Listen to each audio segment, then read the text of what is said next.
Alright, well, let's get going. Yesterday, I started a video saying, oh, was that? Oh, drop. Damn it, you moved. Yesterday, I started saying, oh, I'm surprised how easy it is to begin recording. And today, it actually did happen in literally a matter of seconds. I did no prep for this video. Expect this one, guys, to be, after the insanity that was yesterday.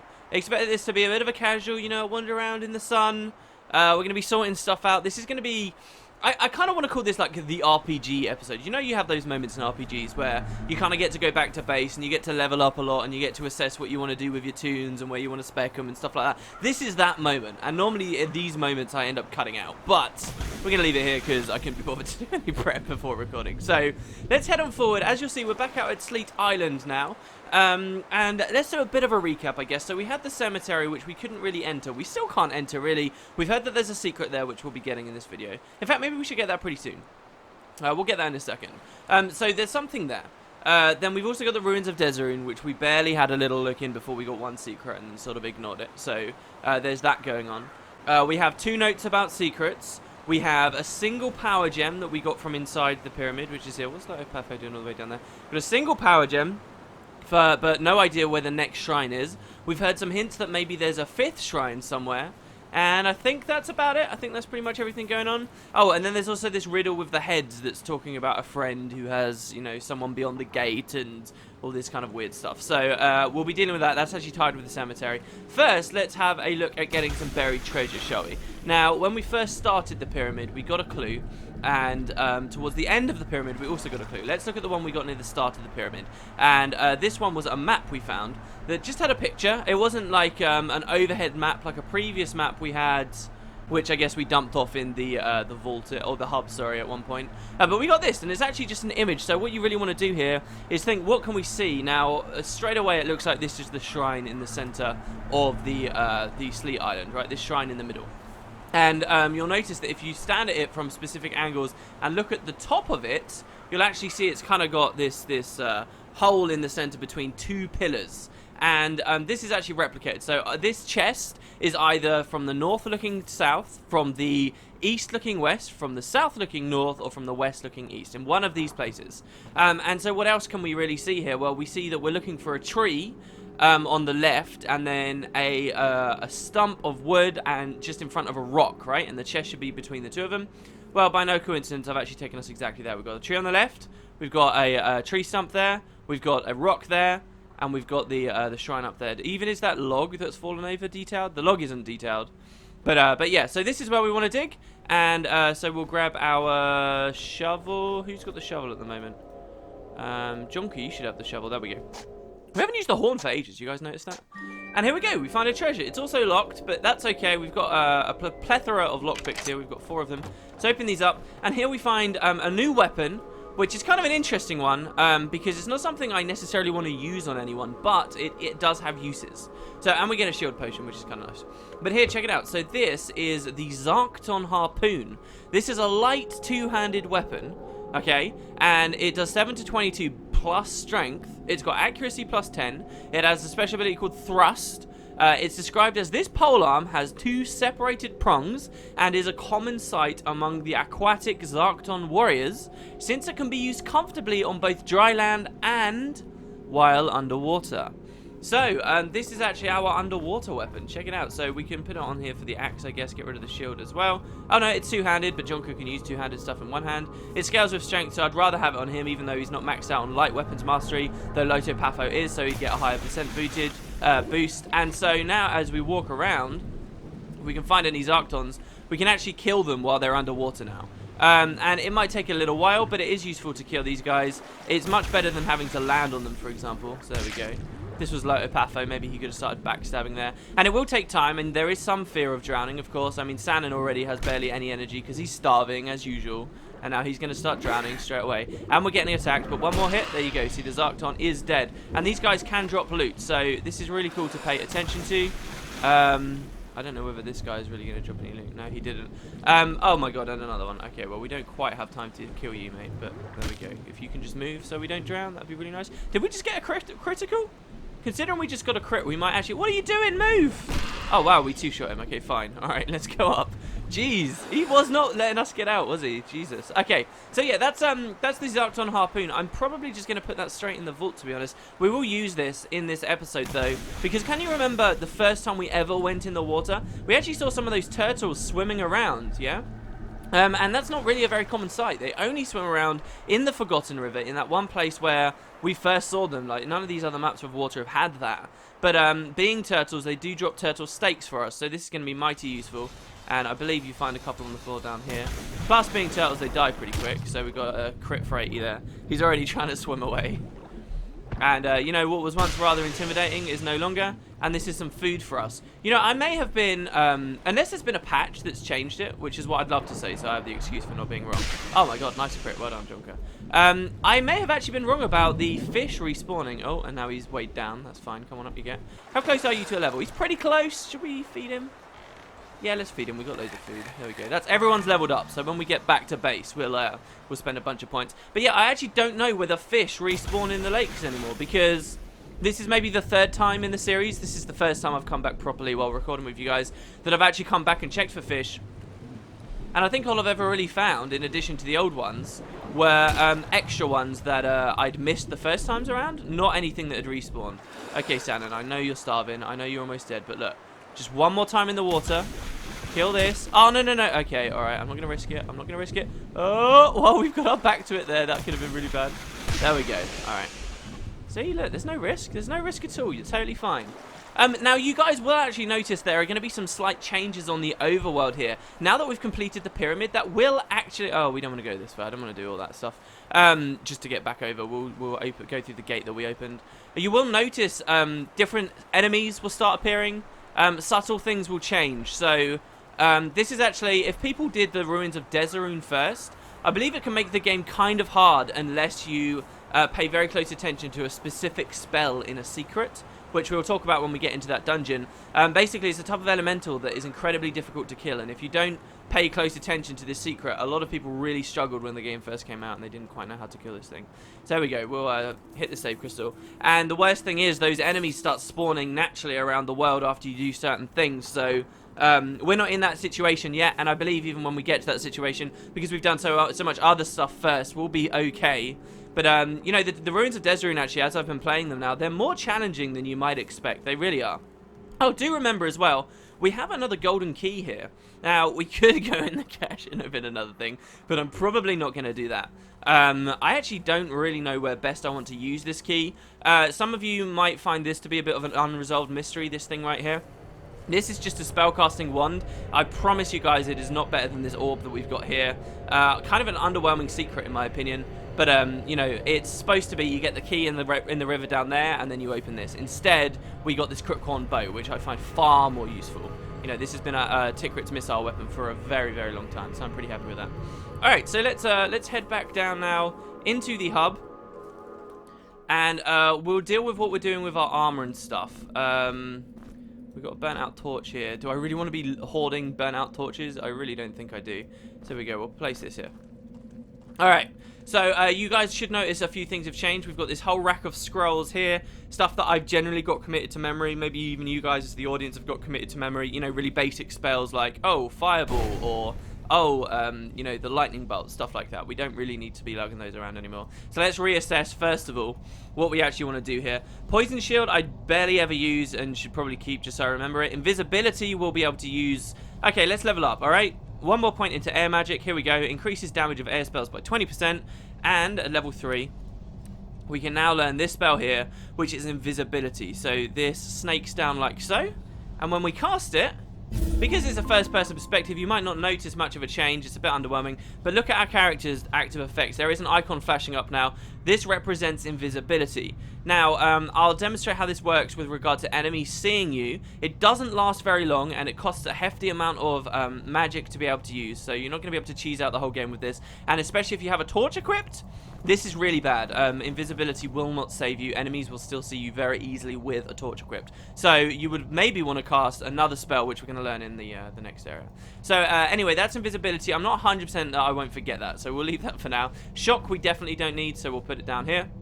Shield, I definitely remember that's just the 3 across the middle, which Shannon has used from time to time, so that's cool. Poison Bolt, we've barely cast. It costs Earth 2. Will we ever do this in the series? I don't know. We'll keep it, though. We'll keep it. Shock Shield, I've barely been remembering. And Dark Bolt. This was a special ability we learned at the top of the pyramid, and ultimately I never used in the desert. But we will remember this for now. So this was this one here. Like so. And we'll try and get some use out of that. So, there we go. Now we've got Sanon's gear. He's starting to get rid of his Thrawn stuff. We are going to keep it, though. So, here, I guess this square is where I've been dropping a lot of my armor stuff. So, you can drop that. Let's have a look at other armor. This Tattered Cloak, nobody really needs. This Iron Bassinet we're going to put on Jonker for a second to determine what he's going to be using. This knife we no longer need, so I'm going to put it down here with these weapons. That's more Thrawn gear there, which we'll throw across that way. Those are gloves, so we'll throw across that way. Right, so let's go back over onto Tikrit here. What else has he got? He's got the cannonballs, which he can hold on to. That's fine. We got these pellets. I was almost calling them pistols for some reason. There's tons of them here, so this is where I've got my firearm stuff. We've got 370 shots with guns, which is really cool. So we'll hide those there. Probably going to be worthwhile hiding the cannonballs here as well for now. The crossbow quarrels I'll keep with me just for now. The frostbite necklace I will also definitely keep with me for now. And hopefully that doesn't give too much away. The potion ingredients and stuff we can keep. Alright, now Jonker. I think we're going to go heavy armor with him, guys. I think this is definitely what we're going to do. It does mean who wants to wear the mirror stuff. And I guess we don't really have someone who wants to wear the mirror stuff. This is protection and resist all. I mean, maybe Loto Patho can wear them. Especially the trousers. Like, these he's fine wearing, so we can put those on him. And it does drop his evasion a little bit, but the resist all is really, really nice. You can drop the leather pants. But the rest of this stuff, the Tangle Must and the Greaves, I think we'll just drop for now. We will keep them within our sight because ultimately these might be used for an achievement later. But what we're going to do is just start stacking into heavy armor. And we're going to actually, as Jonker levels now, so this is what we'll put his skill point into. I know we really want accuracy. He's a bit all over the place, to be honest. I know we want accuracy, but I think it's best to keep going into armor. One more point in armor after this, and then he no longer gets an evasion penalty from heavy armor, and that's going to be really, really useful. But see, his protection now is already much higher. It's 44, and this will continue to climb quite substantially as we keep playing. So, I mean, the Leather Brigandine, why don't we put... Actually, no, that doesn't really work, does it? Yeah, well, didn't we get... I thought we got the mirror cuirass. Is this the mirror cuirass? No, that's the helmet. Alright, okay, well, look, we've just got the Leather Brigandine for now, I suppose. And that might end up getting junked after a while. So what's his load? His load is still quite heavy. He's still holding a lot of stuff. I mean, he's got this poleaxe, which we had for a little while, but... And it was cool while we had it in the pyramid, but we don't need it anymore. The regular axe or the Zarkton thing. We don't really need the Zarkton thing. I think I've killed pretty much all the enemies that are underwater now. So we'll keep this axe with us just to be on the safe side in case he gets an arm broken, he gets disarmed, something like that, you know, like the toads were doing to us. We'll throw some of this food in here. And that'll be used to feed everyone when we get to our next area of adventuring. We'll keep the shovel, we'll keep the horn. Keep the skulls. The bombs we can throw back onto Loto Patho. I'm pretty confident. And so Loto Patho is the last person we need to look at. Now, he's got this regular dagger, which I don't think we need anymore. He can keep the backbiter equipped, though, if he really wants it. In fact, the Moonblade might be better. Oh, yeah, damn. We might want to go back to the desert, guys. There's still more cool loot and stuff in the desert. So, in fact, we're going to drop this away, and we're going to go back to the desert very soon. And I guess we can drop the Zaffi khakis. We do have a lot of the Zaffi set now, sort of bunged around here at some point. Don't forget there is a chest full of more armor over there on that recess over there. We've got 2 scrolls which help us for a secret, which we'll go deal with in a moment. We've got the island map of Sleet Island, and this is cool, but we don't really need it anymore. So this is going to go with all of our texts and stuff, which are over here. And this we don't need either because we've done that. Is my measuring cord cursed? We don't need that. The mirror gauntlets for Burl the Hedonist, we don't need that. So we've got those 2. We've got a compass. We've got the Time Watcher. We've got a shield potion, a gold key. All of this stuff is worthwhile. And so let's level up Loto Patho now. Now, what he's going to want to keep going into is probably critical, because at critical 3, this allows us to backstab an enemy with a dagger if we hit them from behind, and this deals triple damage. This is going to be really useful for us killing those rock golems in the desert. Really useful. Now, currently the only dagger we really have equipped, I believe, is the Moonblade. Or maybe that's not even a dagger. but it does scale off of dex, so maybe that's what makes it count as a dagger. But we will be able to resolve that issue very, very quickly, and we've got, of course, got the sickle sword as well. When he maxes out critical in another 2 levels, we'll be able to backstab with any light weapon, and that's going to be really powerful. Don't forget, we're going to get a bunch of levels just from clearing out the desert anyway. And then down here on tick crit, we could keep going into alchemy here. But I actually really don't see the use. At 5th skill level, you can craft 3 bombs instead of 1 at once. We could then, if we did that, start using these crystal flowers. But for now, I'd rather just put his combat stats up a little bit more. And for this, I'm going to put him into... I mean, armor would be great for him to go into light armor and just get that bit of defense. I still don't think he super needs the defense, so we're going to go probably 1 more in critical, and then we'll start working on armor for him, make him proficient in light armor. That's what I think we'll do with him. So, that's about it. I think everyone's inventory's cleared out. We're all okay. We're not super clean. Now let's head back out. Now, what are our 2 portals to? Shipwreck Beach, and the other one's to the bog, right? We could go to Shipwreck and kill some turtles. I like to just scan and see if there's any turtles around here, just within eyesight straight away. Sometimes you find some right back at the start, but I really can't be bothered to do a walk all the way back there. Alright, so that's fine. I'm not going to bother with the bog either. The bog's okay because you get lots of respawning fireflies. Like those insect swarms, and when they come out, you can get a butt ton of experience just from blowing them up in one shot with like a fire spell, and that can help you with a bit of experience. But maybe we'll do that stuff off screen. First, let's head back now, and let's go to the cemetery entrance. Is that something shining on the floor there? No, it was just a trick of the light. We'll go back to the cemetery entrance, and from there, we will find this secret. Now, you might notice, if we walk kind of close to the pyramid now, you'll find some new friends for us in this area, who I'm pretty confident we'll be able to deal with just fine. But again, like little respawning things like this, taking advantage of respawns, I think is a big way of continuing to like level and advance. So yeah, you guys might have seen it way off in the distance. It would be really hard to see that actually on YouTube. I'll be shocked if you guys can see it. There was just another glimpse there as well. But check it out. Oh my god, it's a mummy as well. I didn't know mummies appeared here. There we go, we got a critical. But check it out, there is actually some gorgons out here. So these guys will actually begin spawning around the pyramid, out in this zone, and there's something that you really want to be cautious of. Oh, that was great. He's almost dead. He's got to be almost dead. Yeah, he is. Oh, brilliant. Wow, good job, Jonker. Well done for actually hitting him there. Can we do this one as well? He's going to move over there, right? There's another enemy on the right, too. Come on. Nice. Okay. Oh, what the hell was that? What was that? Oh, they're just mummies. Oh my god, that looked like some kind of crazy insect thing. That was terrifying. Oh no, don't fizzle. No, don't petrify Tickrit. God damn it. We're right next to the save crystal, so it's okay. But Tickrit does miss out on this experience. You know what? I'm going to be really cheeky here. We're going to go to the save crystal, basically in the middle of combat. We're going to revive that petrification, and then we're going to allow Tickrit to get a bit of experience. Come on, there we go. And so, you know, these little things will keep you on your toes, as I've said many times. And I think that's pretty much all I saw on my previous file while I was out here. I don't know whether they're going to keep respawning forever now, or it's just one extra spawn to catch you off guard. I was pretty shocked when I first saw it. I was like, oh my god, look, things are coming out of the pyramid now. Even though we did absolutely kill everything that was in there. Let's just assume there's some hidden chambers that we never managed to find. Well, as the sun sets, what's a more fitting time to head to a spooky graveyard, where stuff probably has also respawned. What were we finding here? We were finding some little twig roots. You know, I had an interesting mechanic as well, that wargs, if you ever find them, would, they shout and actually draw aggro from everything in the area, which is something I never really saw. We, of course, had some undead, like, mummy things. Not mummies, just regular undead, like, ghouls, ghasts. And they were really dangerous when we were fighting them before. I totally underplayed that on the video when I edited that in. They were really deadly. And, of course, the rest of the cemetery, which we can't enter just yet. But here we go. So, it looks like we're clear of enemies. Let's have a look. 3 steps something and south from something something. So 3 steps west. So here we go, from the cemetery entrance. So is it in the cemetery or is it outside of the cemetery? If it's outside of the... Okay, I think it might be outside of the cemetery. So here we go.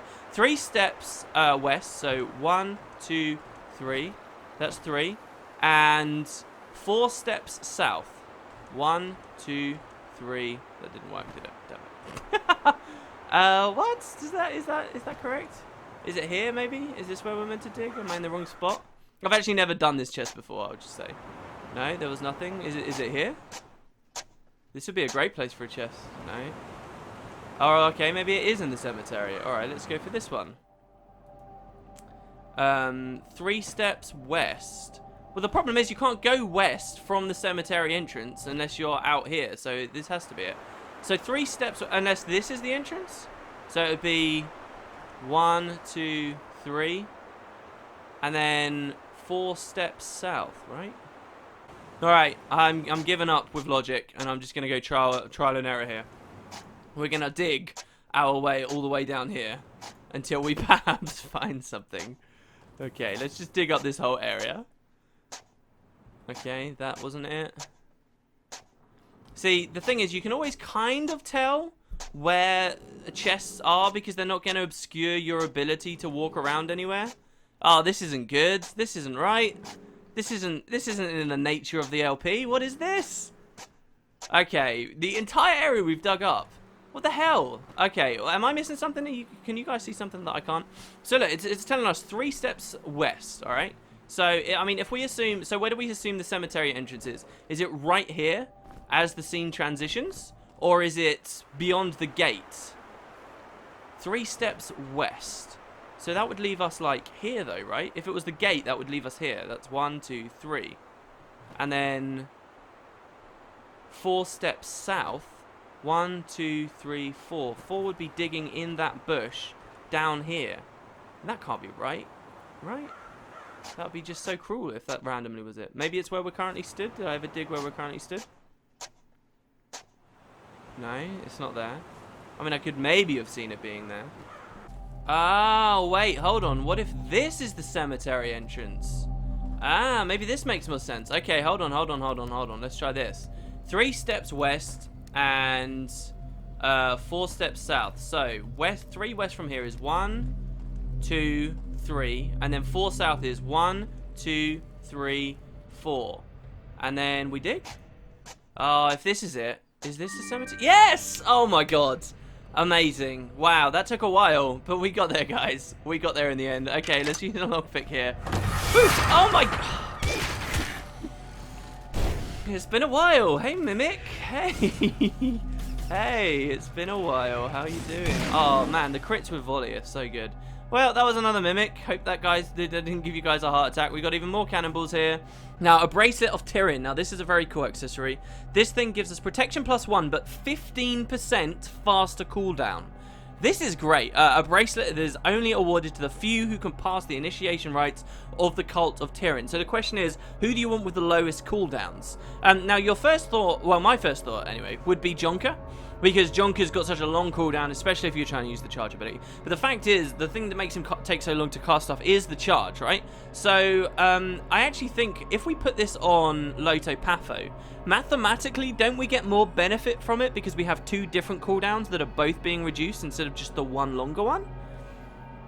Does that make sense? Does that work? I get that because this cooldown might be longer anyway. I think this works. I think this does. So, like here, for example, this has got a cooldown of 5 seconds. And combined, both of these have cooldowns of, you know, 4.3 and over 7 seconds. So we get more benefit putting it on Loto Patho, right? Which does drop his evasion, but not his dex, so his damage stays the same. And then we can put the evasion... I mean, is the evasion better than the critical chance? I don't think it is, really. Definitely not over there either. Alright, so we'll just hold that. Maybe that will go back in the hub later. But yeah, so that's a pretty cool treasure, actually. As long as it doesn't come with a Mimic that injures the hell out of all of us. So we got another head injury here. Everyone's, like, starving. Okay, that's fine. Alright, so there you go. Those are the 2 secrets, guys. Next on the agenda is head to the Barren Desert. Believe it or not, I've actually been recording about half an hour now. I don't know, I just felt like I spent a lot of time in Grimrock doing this kind of thing, so I thought we'd have a bit more of a relaxed episode, just wandering around, sort of getting the experience of the game. So next episode, we're well equipped to go back into the desert now, to kick some ass, to find some good loot, and maybe we still won't be able to kill those rock golems. We'll have to see. I don't know what kind of crazy crap I'm going to talk myself into doing tomorrow, but we'll cross that bridge when we come to it. And then after that, it will absolutely be into the ruins of Desarune, the archives, the cemetery, and oh, so much more. See you guys next time.